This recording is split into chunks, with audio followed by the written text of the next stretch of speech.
hearing this, you're among the few still out there, holding on. This is Radio Station 12. Welcome to the underwater apocalypse. You might be asking yourself right now, what happened? How did we get here? And believe me, if I had the answer, we wouldn't be in this mess. But here's what I know. The oceans are now the rulers of our planet, and humanity was caught completely off guard. What was once our home? The cities, the land, everything we knew has been swallowed by the sea. In the blink of an eye, the world we once thought we could control slipped from our grasp. I'm your host, Jason Wyatt, broadcasting from what's left of San Francisco. The city, if you can still call it that, has become an underwater graveyard. The Golden Gate Bridge, once a symbol of innovation, now lies half submerged, rusted and bent by the weight of the ocean. The streets, the skyscrapers, everything we knew are now just skeletal remains covered by coral, creeping seaweed, and the murky depths. It didn't happen all at once. It came in waves. First the heat, then the ice caps melted. Fast, too fast. The oceans began to rise, creeping inland, slowly at first, but then they roared. Cities that once stretched out for miles became islands, one by one.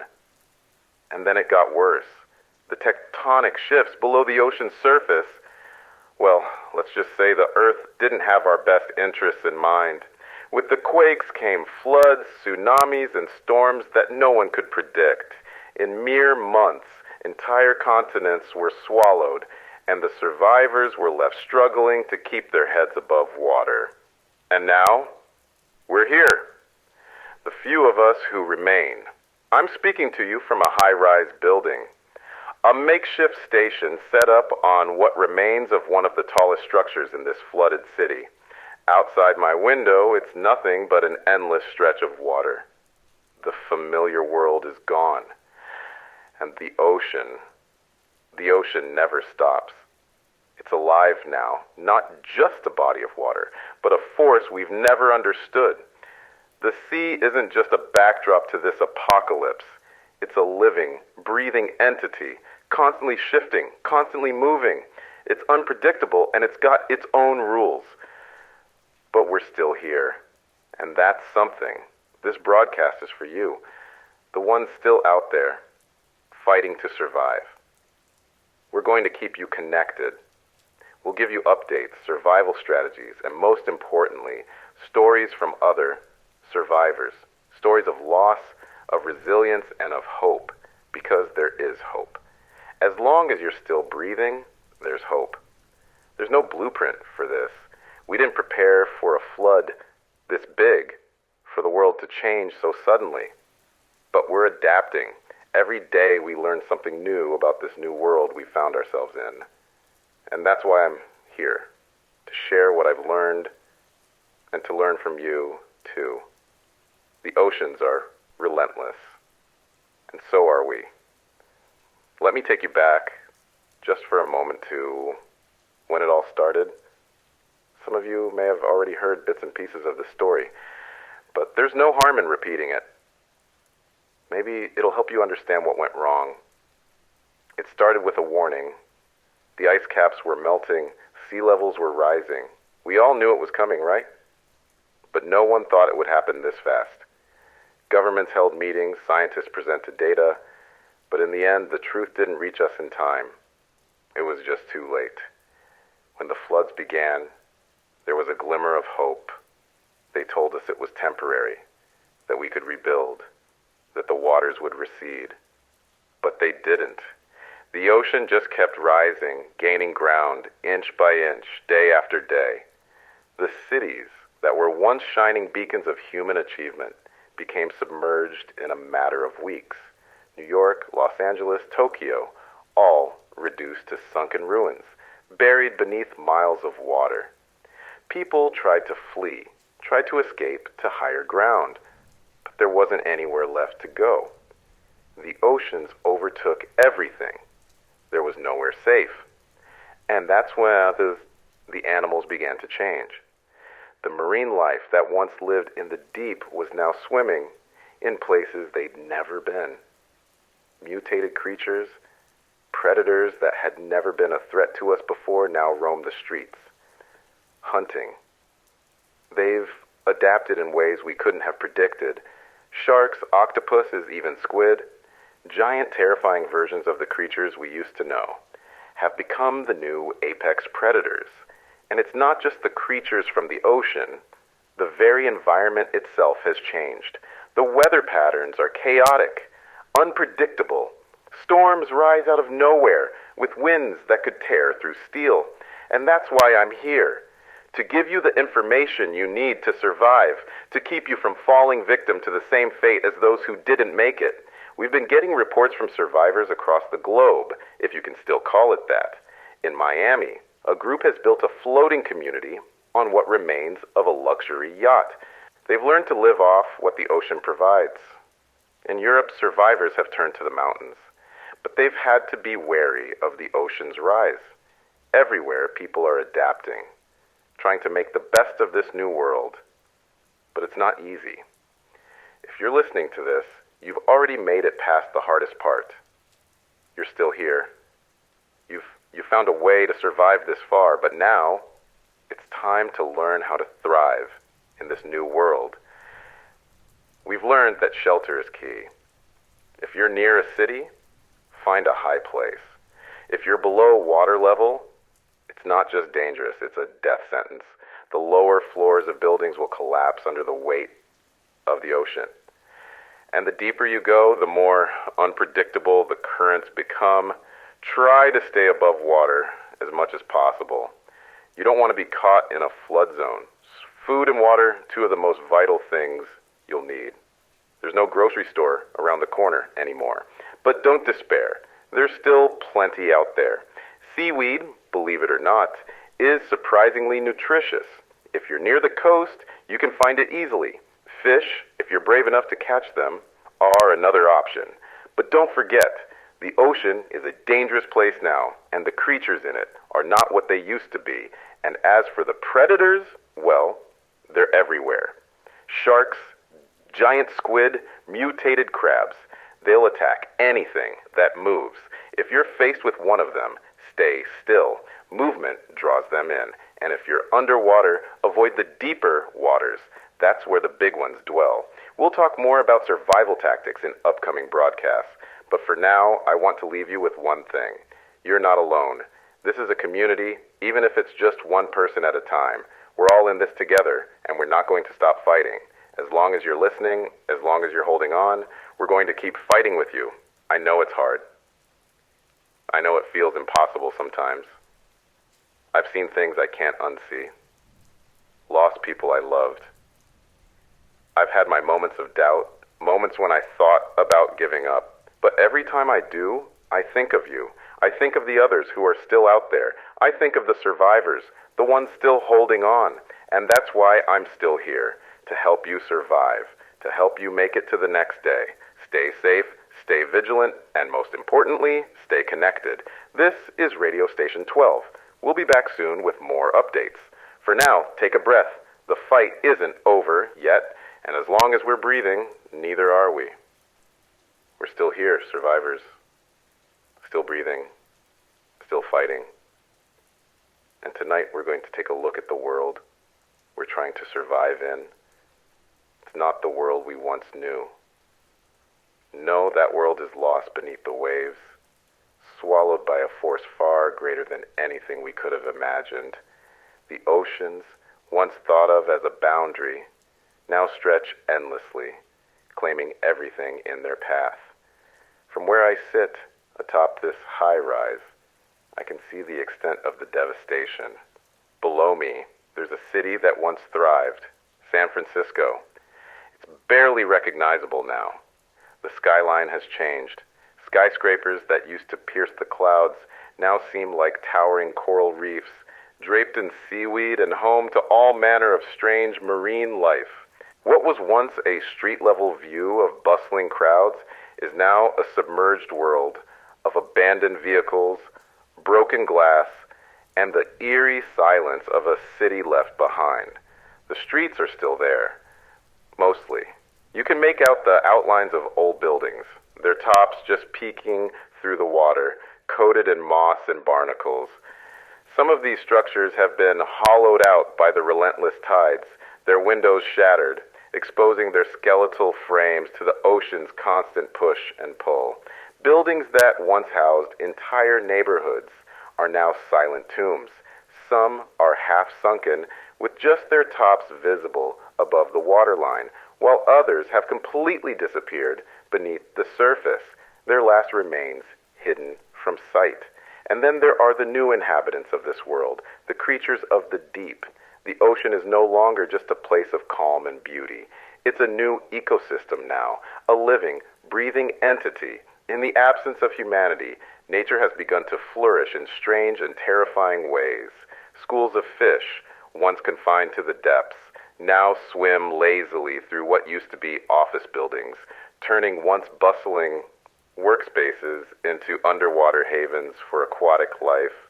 I've seen dolphins darting between the submerged columns of former skyscrapers, while larger creatures, things that look almost alien to our old world, hover just below the surface, their massive forms casting shadows on the ruined streets below. The ocean has reclaimed its territory, turning the very spaces we built into playgrounds for the creatures that live beneath its surface. It's not just fish and dolphins that have adapted, though. No, there are darker, more dangerous creatures lurking in the murky depths. Mutated sharks, their bodies swollen and twisted by the constant pressure of the ocean, now stalk the flooded remains of cities. These aren't the sleek predators we once feared. No, these creatures are far worse. They're larger, faster, more aggressive. I've heard reports from survivors in what was once Miami. There, in the flooded streets, packs of these sharks roam, hunting in the eerie silence that follows the waves. And then there are the giant squid. They're not just a myth anymore. In fact, they're a very real threat. Massive. Their long, writhing tentacles stretch out from the water's surface, snatching anything unlucky enough to be caught in their grasp. They've been spotted taking down larger prey. Dolphins, even sharks, tossing them into the depths where no one dares follow. These creatures have adapted to the new world, thriving in places where the ocean's fury once seemed to have erased all life. But it's not just the creatures that have changed. The weather has become unpredictable. I've been broadcasting for what feels like months now, and the storms we've been seeing, well, they're not like the storms we used to know. The wind, it howls, but it's not the kind of wind that blows in from the coast. This wind feels different, stronger, wilder, and when it rains, it's not just rain. It's like the ocean itself is throwing a tantrum, waves that rise out of nowhere, crashing against anything in their path. The sky darkens, turning from blue to a deep, angry gray, and you can hear the thunder rolling in the distance, even as the waves pound against the buildings, threatening to tear them apart. I heard from a survivor down in what was once New Orleans. Now, it's little more than an underwater ruin. She said that the storms are no longer predictable. It used to be that we could track them with satellites, know when the worst was coming. But now, the storms hit without warning. One moment, the skies are calm, and the next, they open up, unleashing waves that would drown entire neighborhoods in a matter of minutes. People in lower levels of the city have been washed away by these sudden surges of water with no warning and no way to escape. If you're still listening, I need you to understand something. The ocean isn't just water. It's alive, and it's not done with us yet. But let's not forget the survivors. I know you're out there, still holding on, still fighting. We've received reports from a few of you, sharing your stories, offering advice, and telling us about the strange new world you're navigating.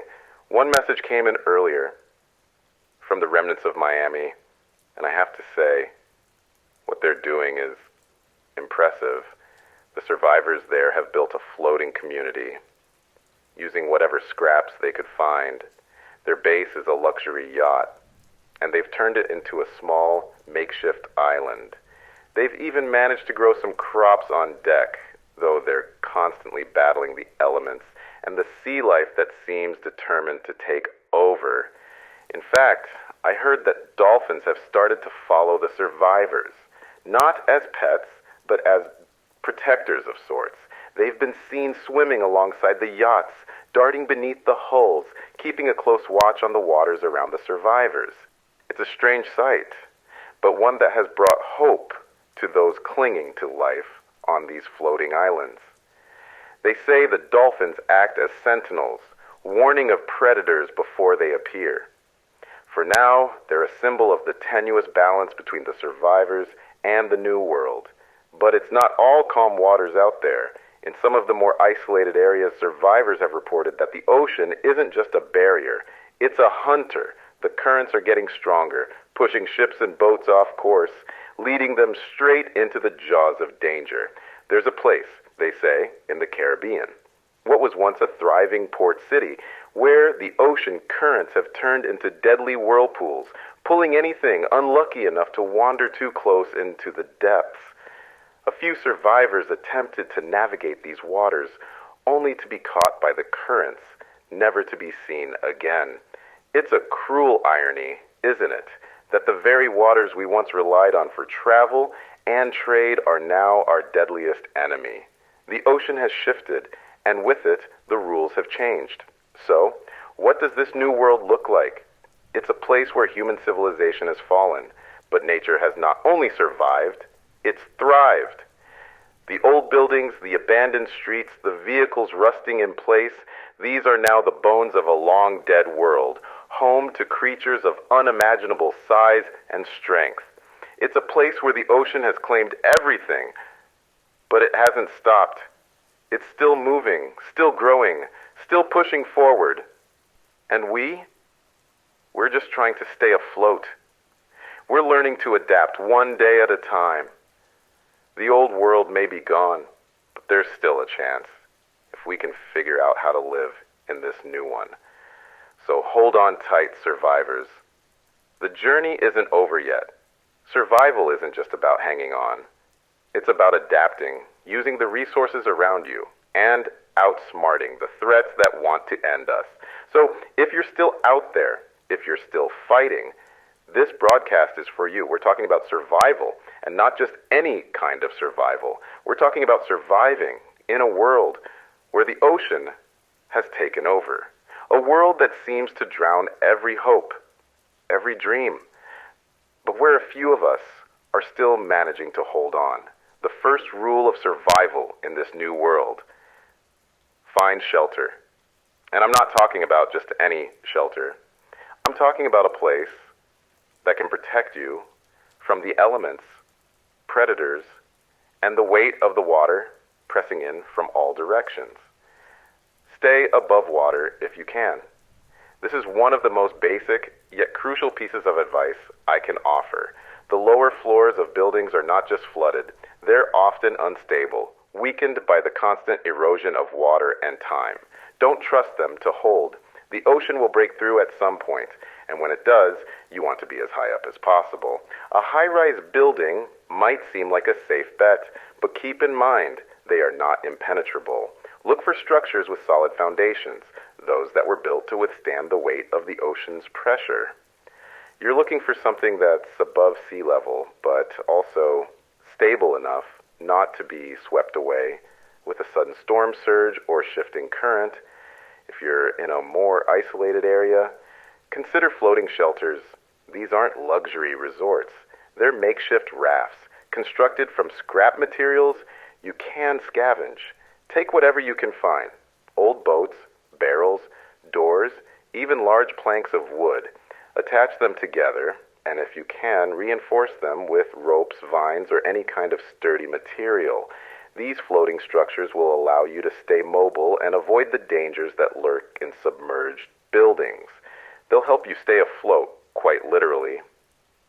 As the world below is swallowed up by the water, you'll want to ensure you have a good escape route. If you're in a high-rise, Get a good sense of the surrounding area. What's nearby? Are there places where you can climb higher or get to another safer building if things go wrong? Is there a way to float out if the structure you're in begins to collapse?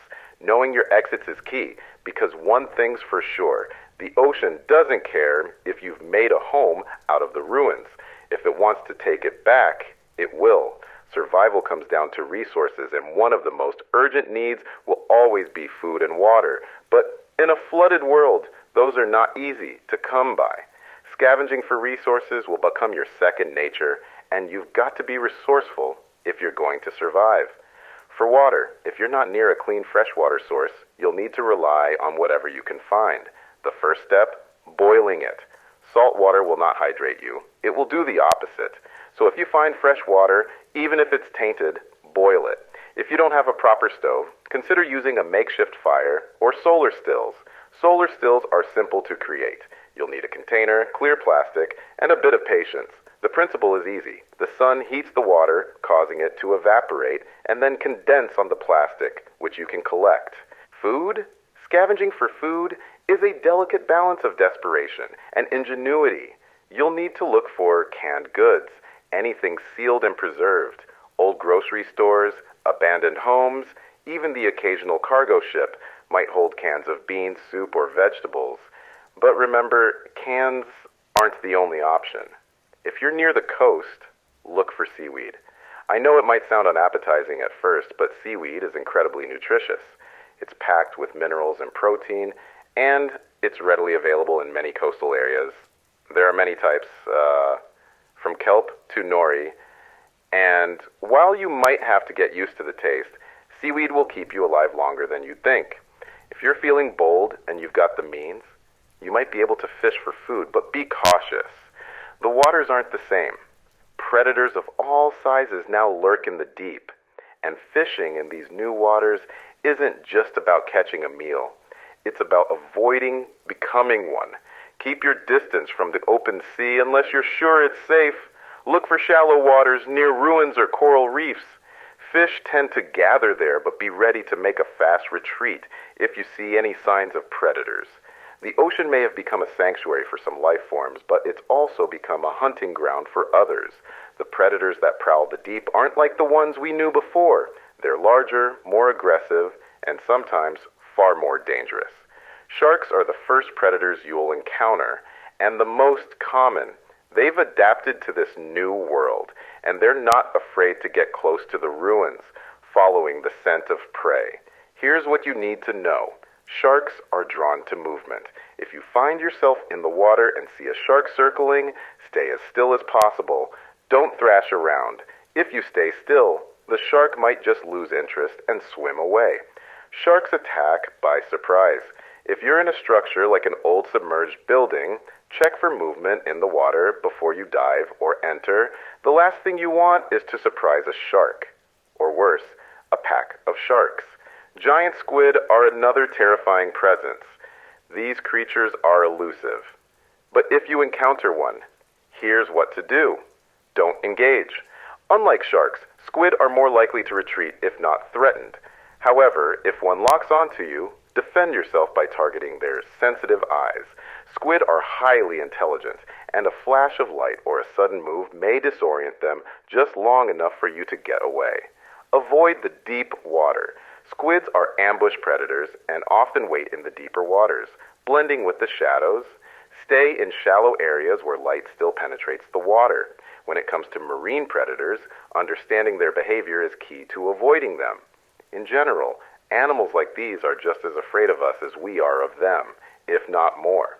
Your goal is simple: stay calm, avoid sudden movements, and keep an eye out for potential threats.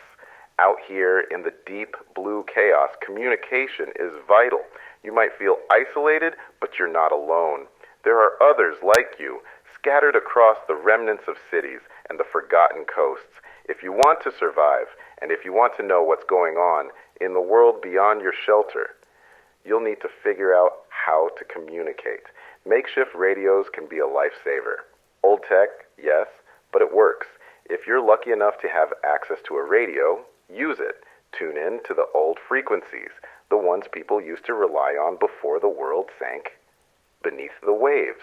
Many of the survivors are still using them to send out broadcasts or emergency signals. If you don't have a working radio, try to build one with the scraps you can find. Wire, batteries, metal scrap. It's not easy, but it could save your life. Satellite phones might be another option, though not many have them. If you manage to find one, get it working. Use it sparingly. If the satellite network is still up, you may be able to contact other survivors. Above all, be patient. These are dangerous times, but you're not alone.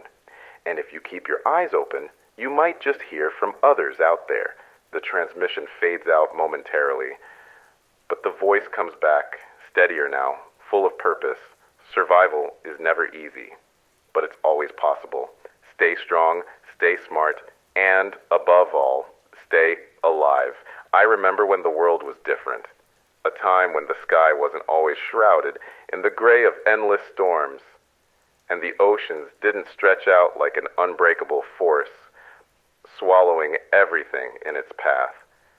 I remember walking down streets that had faces, people with dreams, with plans, with lives. The world wasn't perfect, but it was alive. We were alive.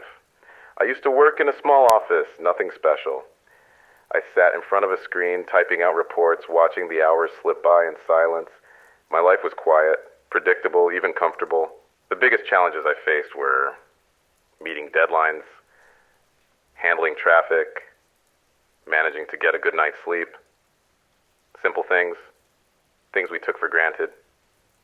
If you'd asked me back then what I thought about the future, I probably would have talked about more vacation days, a bigger house, maybe a second car.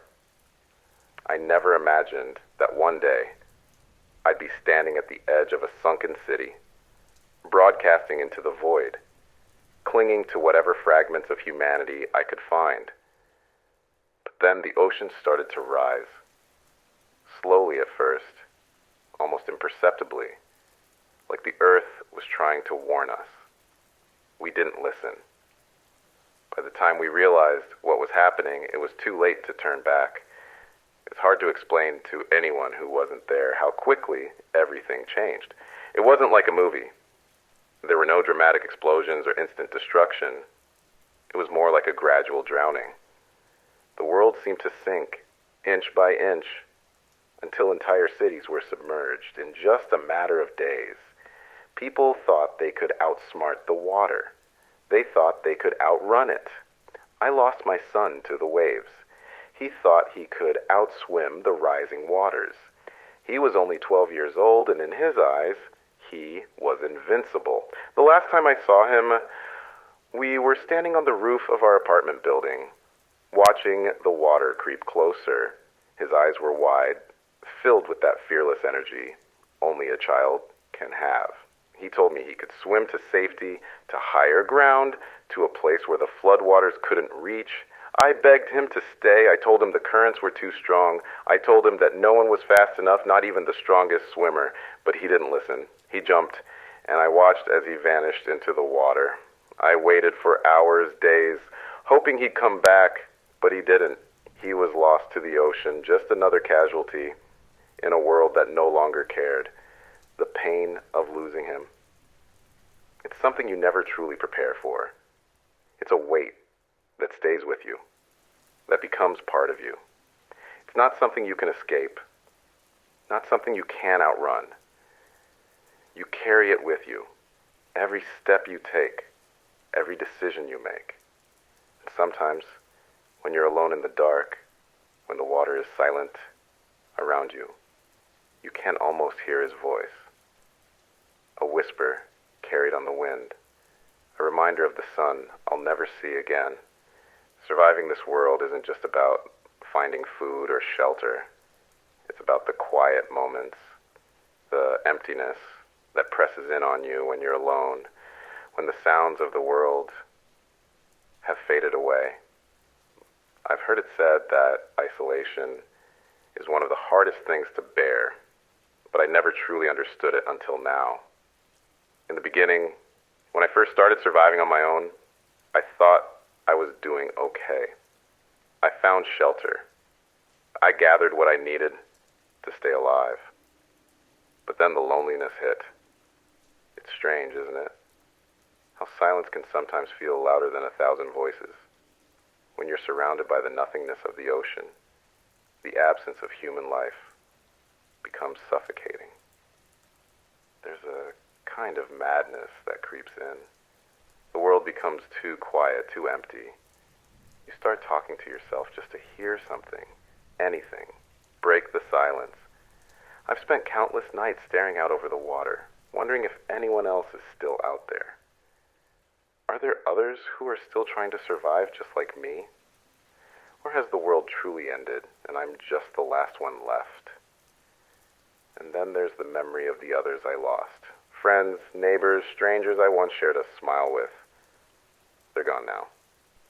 The flood took them one by one, and I'm left here, in this broken world, holding on to whatever memories I can. But the hardest part, the part that cuts deeper than anything else, is the guilt. The guilt of surviving when so many others didn't. I should have done more. I should have tried harder. If I had been faster, stronger, smarter, maybe I could have saved them. But I didn't. And every day, that weight drags me down. But even in this sea of despair, there are moments, brief, fleeting moments, that make it all worth it. You see, survival isn't just about getting by. It's about finding something to live for, even when everything else seems lost. A few weeks ago, I found a small group of survivors, 3 of them, living on an old boat they'd patched together. They had their own stories of loss, of heartache, but there was something in their eyes, something that told me they weren't giving up. We shared what we had, helped each other build up our shelters, exchanged stories of what we used to do before the waters came. And for the first time in a long time, I felt like I wasn't alone. That's the thing about humans, isn't it? We can lose everything, but we never lose our ability to hope. Even in the darkest moments, there's always a flicker, a tiny light at the end of the tunnel. And sometimes, that's all we need to keep going. I think about my son often, but I try not to let the grief consume me. I can't. Not when there's still a world to survive in.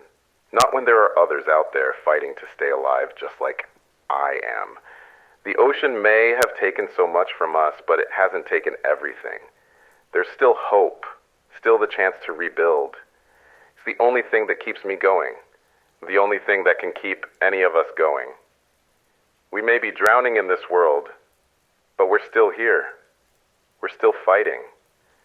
And as long as we have breath in our lungs, we will keep fighting. Real-time crisis.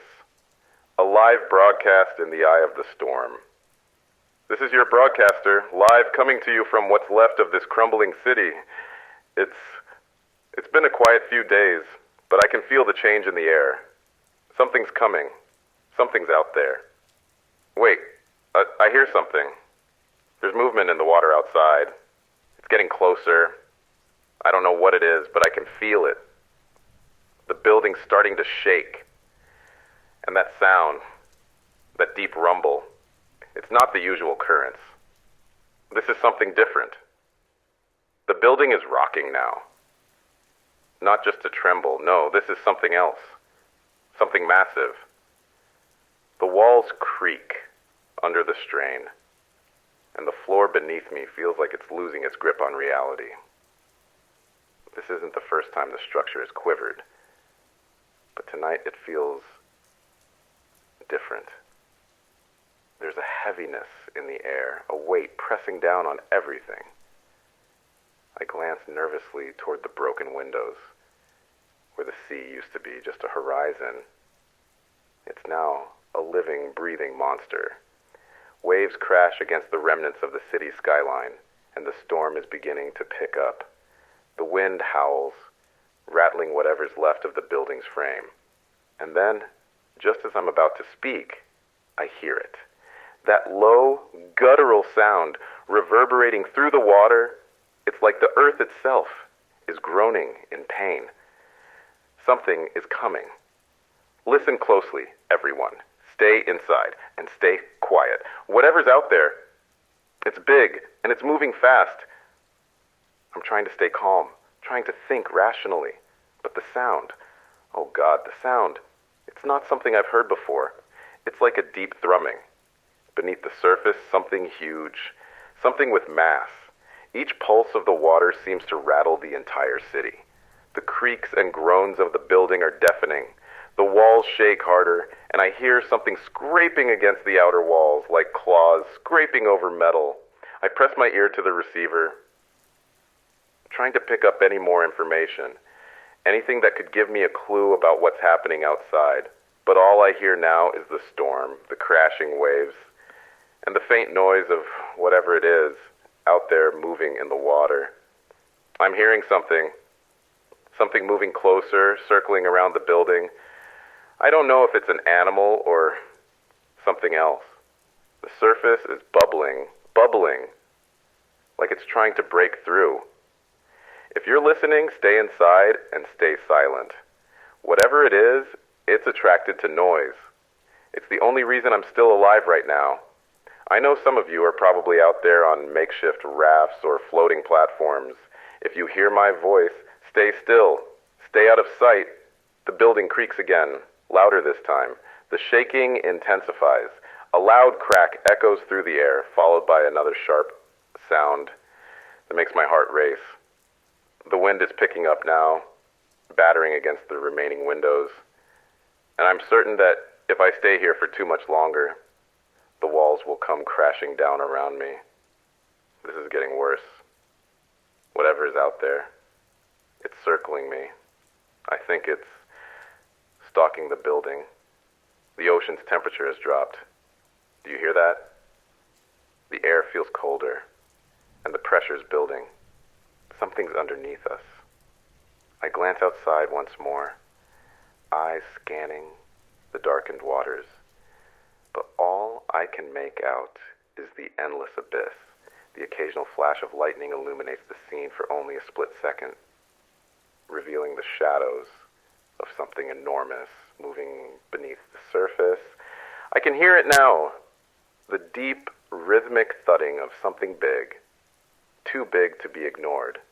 The water is churning violently, almost like the surface is alive, writhing, twisting beneath the pressure of something immense just below the surface.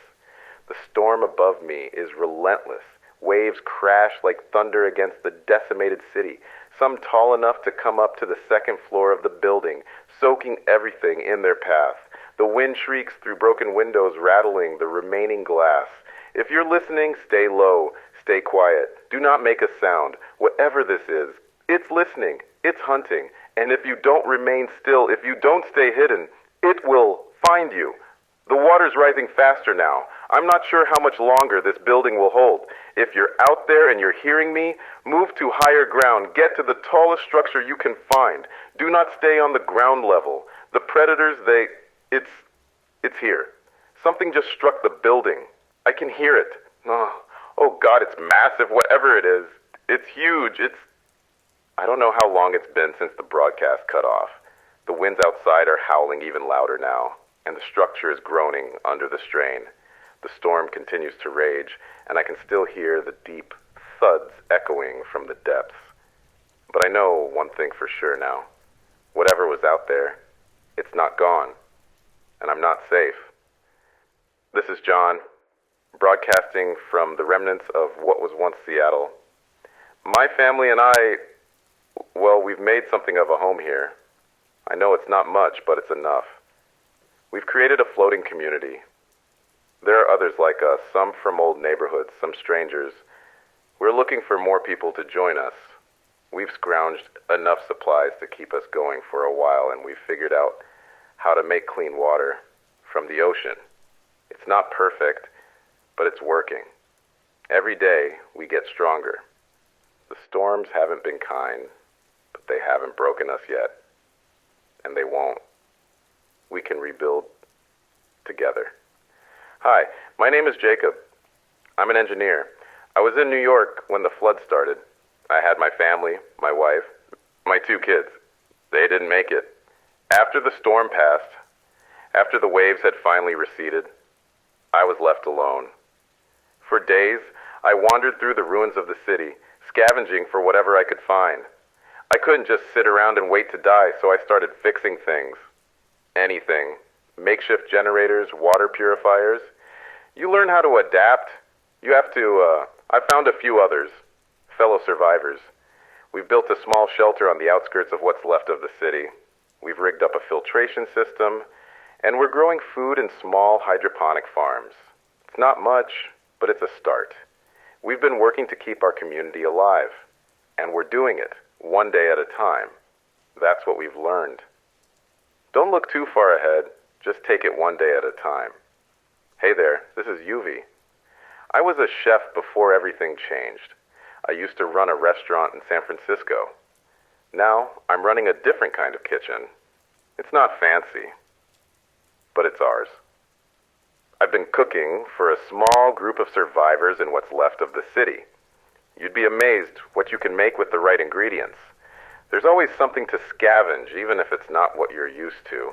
I've been making bread from seaweed and salt water, and we've found ways to smoke fish.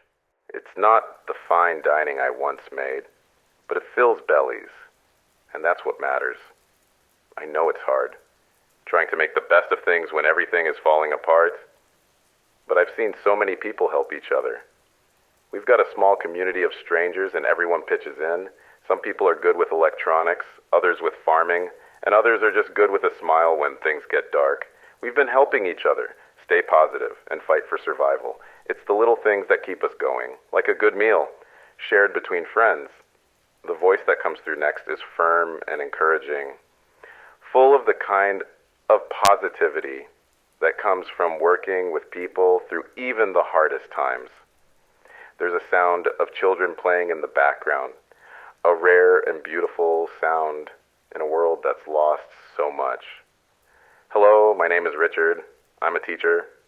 I used to teach high school before everything changed. Now I teach a small group of children. It's not easy. We've had to adapt. But that's what we do, right? We adapt. When the storm hit, I found myself alone. My school in ruins. My colleagues lost. But I couldn't just give up.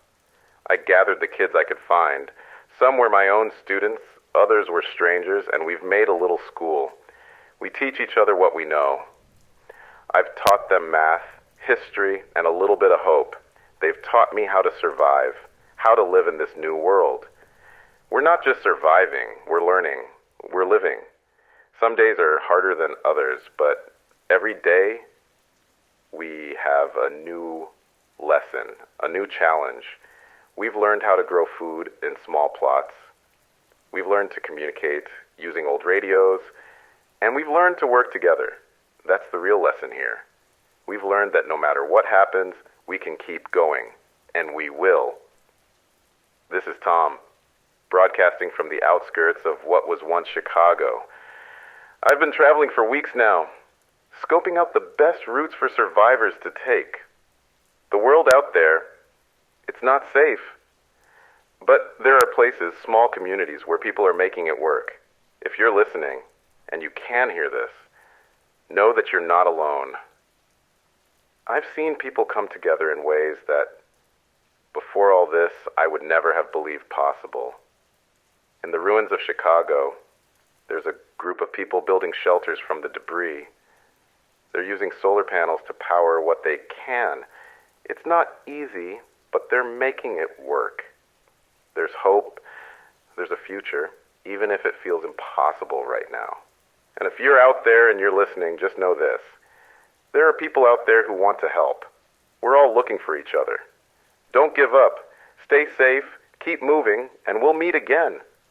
There's one thing I know after hearing these messages. The human spirit, no matter the odds, is unbreakable. In the face of destruction, in the face of loss, we adapt, we rebuild, and we keep going. These survivors, these stories, they remind us that we are not alone.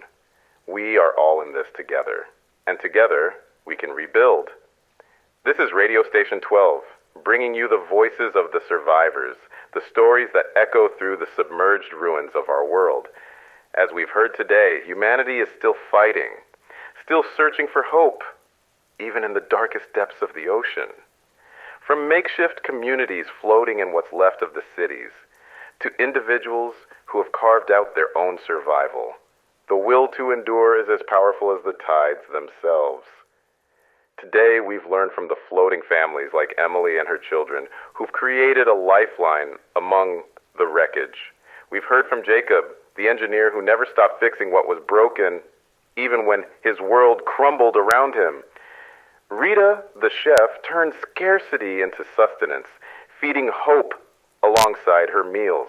Sophia, the teacher, who's managed to teach not only survival skills, but also the strength of the human spirit to her small community. And Tom, the scout, who's traveled across dangerous waters seeking new routes to keep hope alive for those willing to listen. Each of these voices, each of these stories, is a testament to something incredible. The power of human resilience. We have lost much, but we have not lost ourselves. As we rebuild, we must keep moving forward, one day at a time, with the understanding that even when everything feels lost, we are not alone. These voices remind us of that. But I must admit, even after all that we've shared today, there's something I haven't told you, something I've heard, but wasn't sure whether to share. A story that, if true, could change everything. There's a signal coming from the east, from what's left of New York. I don't know exactly what it is, but people are starting to talk about it. A disturbance, a shift in the currents. Something is moving under the water. Something we haven't seen before. And I think it's heading this way. The signal's getting stronger, but I can't tell you everything yet. I don't have all the answers. The ocean has its secrets, and sometimes they're better left uncovered. But I can't ignore what I've heard. There's something coming, something that could either give us a fighting chance or push us further into the depths. Something's in the water. Something more than the sharks and the predators that have taken over what was once our planet. A few hours ago, I received a strange transmission from a survivor near the old battery park. They spoke of massive, unnatural waves. Waves that shouldn't exist. I'm no expert on the ocean, but this doesn't sound like anything natural. The water was rising again, faster than they could flee. And they swear. They saw something move beneath the surface, something not human. It moved with an intelligence like it was aware of them, watching them. I know this is hard to believe, but with everything we've seen, the mutations in the wildlife, the storms that rage without warning, the unnatural stillness of the ocean, I can't dismiss this. Whatever it is, it's growing. It's spreading. And from the reports I've gathered, it's not just a new marine predator. This could be the beginning of something much, much bigger. I don't want to scare you, but I think we need to prepare. The world we knew, our cities, our homes, our very lives, are no longer what we thought they were. We have to adapt. We have to fight for every inch of land, every breath of air. There's no one else to save us, no one else to turn to. We are the last of us, and if we're going to survive, we must remain vigilant.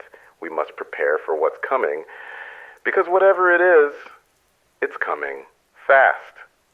But there's something else, something I have to tell you. The signal. It's fading. Fast. I don't know how long this broadcast will last. It's getting harder to keep the transmission clear, harder to hear the words as the waves rise. But before I go, before we lose contact, I need you to listen closely. Something's coming. Something big. And it's not just the storm or the waves. It's something beneath the surface. Something ancient. So please, stay safe. Stay close to your shelters. If you're in a high building, stay on the higher floors. If you can, keep your radios on. Listen for any updates. But most importantly, stay alert. Trust no one who claims they have all the answers. The ocean is not done with us yet, and neither is whatever is lurking beneath the waves. I don't know how much longer we can keep this station running. The signal is getting weaker, and the water's rising higher. But I promise you this, as long as I can, I'll keep you informed. We'll face this together. We have no choice but to face what's coming. The signal's fading now, but before I go, I need to warn you. Something is coming. Something we may not be ready for. I'll keep you informed as long as I can. This is Radio Station 12, signing off, for now. The static intensifies. The last few words of the broadcaster lost in the rising hiss of the interference. The transmission cuts off suddenly, leaving behind only the eerie silence of the unknown and the unsettling feeling that whatever is coming, it's already on its way. If you found this video engaging, please make sure to like and share it with those who need to hear this message. Your support means everything to us, and it keeps us going. If you have any suggestions or feedback, don't hesitate to leave a comment below. Your thoughts are incredibly valuable. We are bringing you daily broadcasts, and your support helps us bring more content your way. So, if you haven't already, make sure to subscribe and join us for more updates. We'll be back tomorrow with a brand new radio broadcast. Until then, stay safe, stay alert, and remember, we face the unknown together. This is Radio Station 12, signing off for now.